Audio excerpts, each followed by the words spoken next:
Nikita, the Butcher Tszyu, taking on Cohen Mazzuti. Welcome to the show, brother, first of all. Yeah, thank you for having me. Nikita. Again.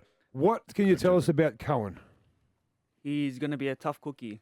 He's always willing to scrap it out, and he's one of those people that's willing to die on his shield. So that's a recipe for a great and entertaining night. That's how we'll promote this. He's a tough cookie, but come and see the cookie crumble. There we go. The Cookie Monster's here. Yes. The Cookie Monster. That should be your honorary nickname for the one night. Nikita, the Cookie Monster Tszyu. Now, what's the plan of attack? Go hard or go home? Are you calling it? How many rounds? Where are we? Nah, I don't want to go hard too quickly. I want to really enjoy the moment and kind of push it out as long as I can.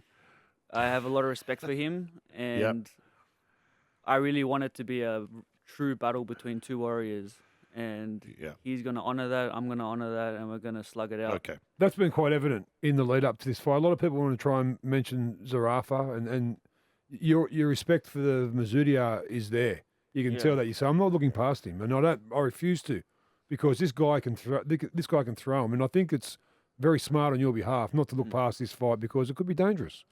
It's also like disrespectful to just completely brush over an opponent that you have. Everyone, when you step into that ring, everyone has a chance no matter what.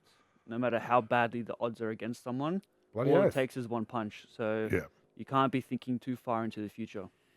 Hey, we have just been doing our Rico on you. You spent the last 5 weeks in the United States training with one of Terence Crawford's sparring partners. That's top-level shit right there. How did you go? Are you coming back feeling like you achieved everything you needed to out of the 5 weeks?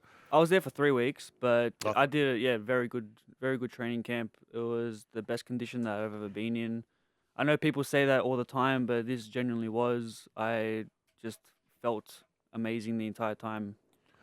Is there any reason for the head shave? Is it part of the ritual, part of the warm-up, or is it something you felt more comfortable with shaving your head for the fight? I've kind of joined Buddhism now, so have you? I'm going to become a monk after this. Nothing would surprise me with no, Mickey. Nothing would surprise me. Okay, are monks allowed to run with the wolves? And can they drink snake blood? Can they eat snake blood? Where's the line here? We'll make some amendments. Well, you've been doing other stuff as well in your lead up. Potions, incense, witchcraft. What's going on? Voodoo? Is this honestly something you look for an edge, or is it something you love to just try and navigate and see what else is out there? It's my new way of finding, like, I don't know, corny, but inner peace. Like, it helps me kind of get my gears kind of going and learning how to take away from the sport as well as be in it. Like, the time you spend away from it is just as important as it is when you're in it.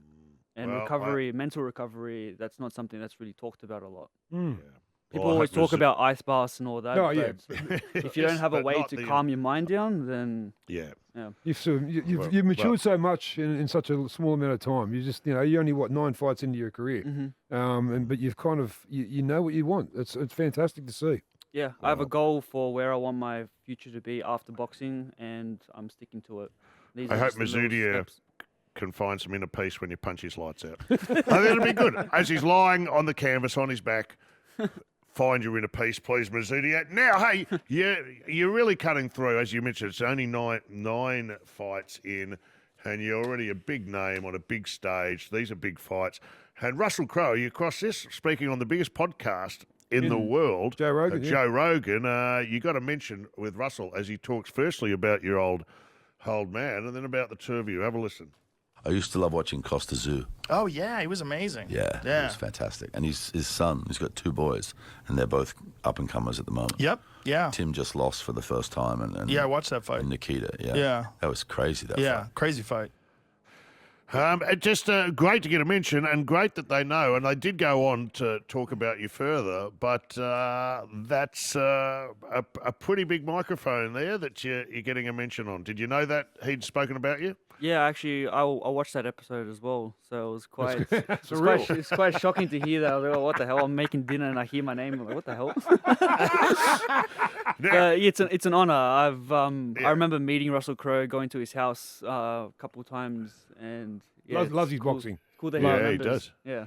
Well, he did. What was his? The Cinderella Man Cinderella was his Man. boxing film, which was quite a good one. I've got to say. I think he'd be in a heavier weight division right now than when he filmed Cinderella Man. But wouldn't we all? Now, Yeah, he's in like Nikita, 120s now, I think. Oh, I think you mentioned that.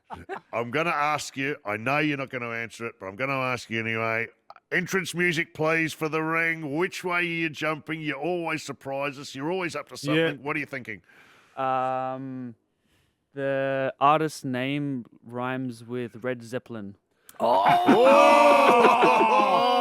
that's I'll give you a hint. wow. Immigrant song. There we go. I cannot wait. Wow. It's going to be So, yeah, big. think about which one.